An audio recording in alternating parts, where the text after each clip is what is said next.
we have the right reason to be happy at this very time wherein the world is bombarded with this pandemic, COVID-19, with all the increasing death toll all over the world. Do we have the reason to be happy that we are staying in our house, cannot go out because of the enhanced community quarantine? Can we still say that we are happy or happy Easter?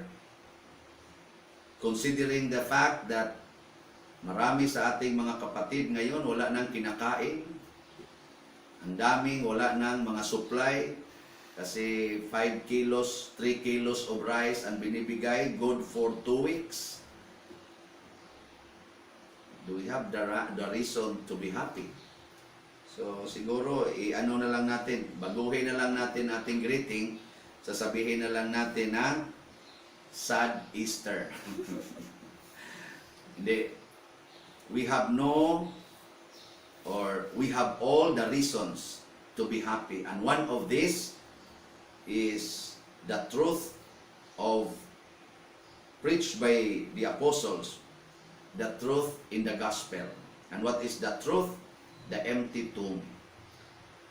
One of the first truths of faith that the disciples of Jesus, mga apostoles ni Kristo, are preaching is the empty tomb.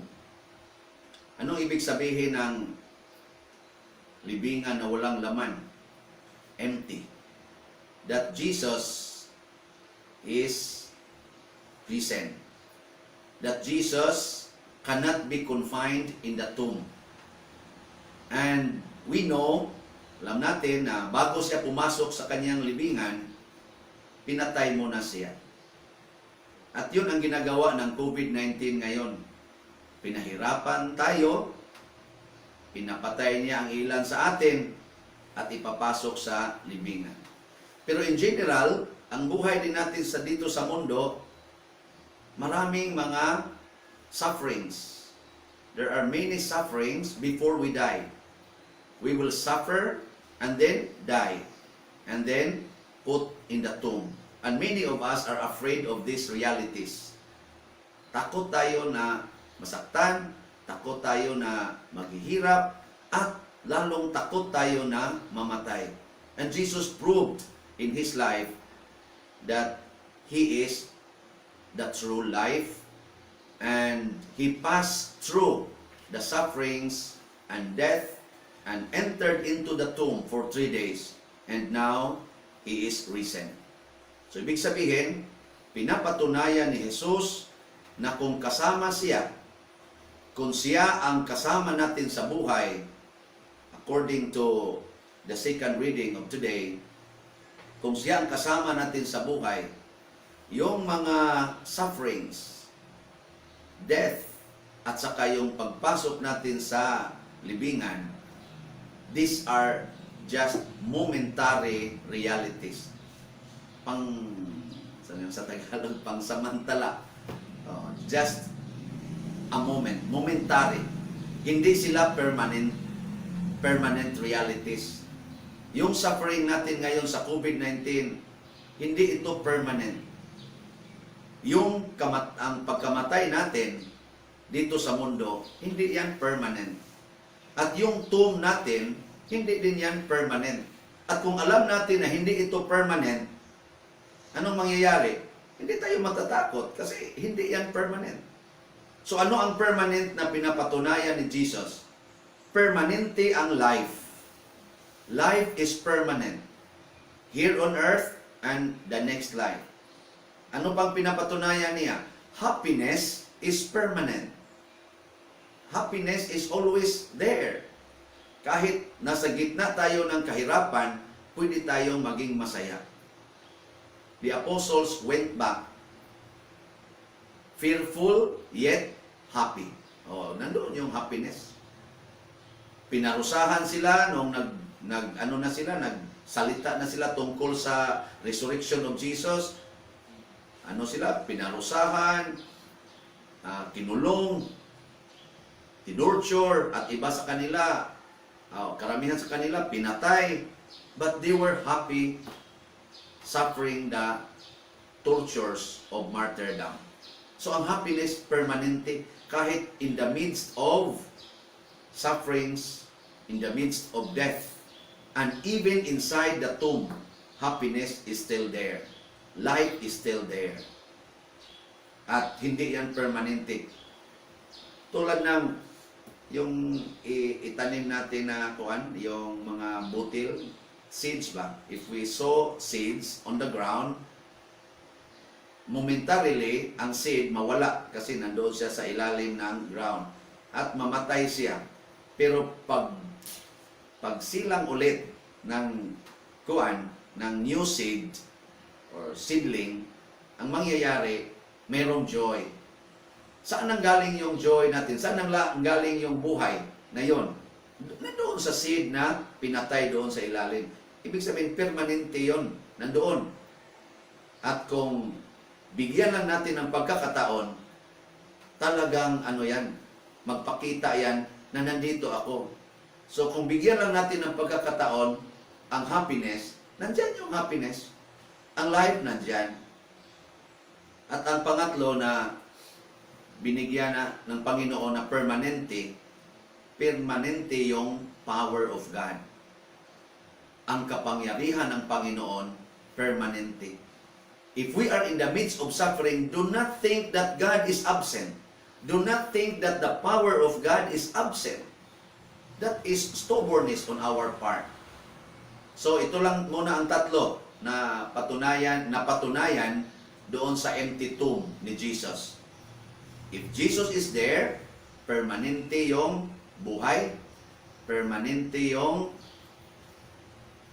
kaligayahan, at permanente yung kapangyarihan ng Diyos. At kung nandito sa atin itong tatlo, ano pa bang hahanapin natin? So kung ikaw ay isang magulang, nag-suffer ka sa mga anak mo ngayon kasi nakikita mo na sila palagi at nakita mo na yung kanilang mga kahinaan na mga tamad pala sila, hindi tumutulong, malakas pa kumain, kahit sardinas uubusin. And then wala ka ng supply, nag-suffer ka na. And then sabihan mo ang Panginoon, Lord, hindi ito permanent. Sasabihan ka ng Panginoon, okay, relax lang. Pag wala na kayong kakainin, mamamatay din yan. Pero hindi din yan permanent. Mag-resurrection yan. So, ibig sabihin, ang sasabihin ng Panginoon sa atin, if you are now suffering, please come to me. Tell me your sufferings and believe that I am with you. And I will teach you how to get out from this suffering. Ang nakakalungkot lang sa atin, pag meron na tayong sufferings, ang ating sinabihan ng ating sufferings ay ang ating sarili, mag-self-pity tayo, or ang ating kapwa na wala namang pananampalataya. Tulad ng isang asawa, wife, na mayroong suffering sa kanyang husband kasi mayroong kabit ang kanyang husband. Sinong sasabihan niya? Ang kanyang sarili. Hindi, magalit na siya.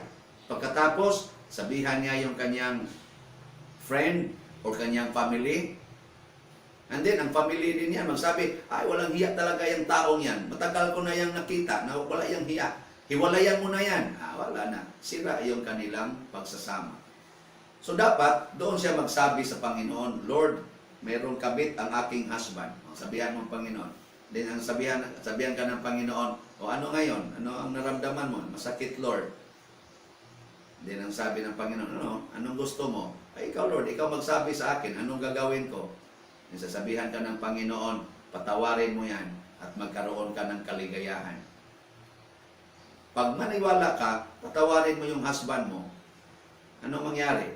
Pag uwi niya, medyo masakit, pero nakita mo na ang kaligayahan. Magsasabi ka na, natutupad na dito ang aking pangako doon sa aming kasal. For better or for worse. So ito na ang worse. Umuwi na. Di ba? Magsabi ka na ng Panginoon, Lord, thank you for giving me strength na kahit sa worst moment, natanggap ko pa rin itong asawa ko. Kasi ito yung pangako ko. Di ba? napakasarap damdamin na natupad natin, nagampanan natin ang ating pangako sa buhay. Ang dami nating pinapangako sa buhay, tulad ko isang pare. Sabi ko, Lord, hindi na ako magkakasala kasi pare na ako. Ngayon, nagkasala pa rin. Hindi, sabihan ako ng Panginoon, just get up, go to confession, and then continue your priesthood. O ngayon, mag-16 years na ako sa pagkapare. Ang dami ko ng kasalanan nagawa bilang pare. Ngayon, pare pa rin ako. O, nakaselebrate pa ng Easter. Baka bukas, patay na ito sa COVID. At least, nakaselebrate ako ngayon ng Easter. Easter Mass. O di, ang laking kasiyahan ito sa buhay ko na I can still manage to continue my priesthood despite my many failures in life because there is Christ in me. And there is Christ who forgive me and give me new strength and new conviction to continue. Sasabihin ko yung mga kasalanan ko, malampasan ko ito. Matigil ko ito. Matitigil ko ito because Christ's power is in me. At kahit nagkasala ako, nakakahiya sa aking pagiging pare, alam kong maging masaya pa rin ako nito kung aking tatanggapin at magpakumbaba ako and I will hold on to Jesus. Ang dami diyan na mga great preachers na dating mga drug addicts, dating mga nakulong, dating mga rapists at mga murderers. Tinanggap nila ang kanilang pagiging murderer. Yung nasa prison ministry pa ako, merong nakulong for multiple murder and rape. At nung nagbigyan na siya ng pagkakataon doon na makarinig ng mga sharings ng mga nagministry doon sa prison jail, nagbago yung kanyang pananaw sa buhay, nag-aral na siya sa Bible at nagsimulang preaching doon sa kaniyang mga kasama sa kulungan. Naging member siya sa pastoral team. At dahil sa kaniyang kabutihan after 5 years na bigyan siya ng pagkakataon na magiging parole, nakalabas siya at sumali siya doon sa mga volunteers for prison ministry. At ang nangyari, nagiging siya ngayon, active, very active na kasama ng mga gumagawa ng prison ministry. At napaka-touching ng kanyang sharing, lalo na kung nasa harapan siya ng mga nakulong, yung mga inmates. Sasabihin niya, ako, inmates din ako. Mas malaki pa yung kaso ko kaysa inyo.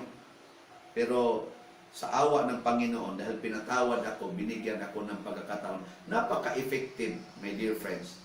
So ngayon, napaka-effective kung sa panahon nitong COVID-19, hindi tayo mawala ng pag-asa. At masaya tayong mag-enhance community quarantine. Masaya tayong mag-share doon sa ating mga biyaya sa ating kapitbahay na nahirapan din sa buhay dahil doon sa ating sitwasyon ngayon. At ito yung pinaka-message ng Easter. Life, happiness, and power of God are permanent realities in our lives. Sufferings, death, and tomb are momentary realities. Do not be afraid of them, but be afraid of being separated from God because of your sins. So let us strive to stop our sins according to St. Paul and think about heavenly things, heavenly realities, and be always a witness to God's resurrection, to Jesus' resurrection, as mentioned in our first reading, that the apostles are witnesses of this resurrection. And how to become witness? Prove the permanence of God's power, God's life, and God's happiness in your life. And this become the witness, the concrete witnessing of God's presence in our midst despite many sufferings and despite the reality of death in our lives. So happy Easter to all of us, and greet your family members happy Easter, and prove to them that you are happy. You are not sad because God is in your heart.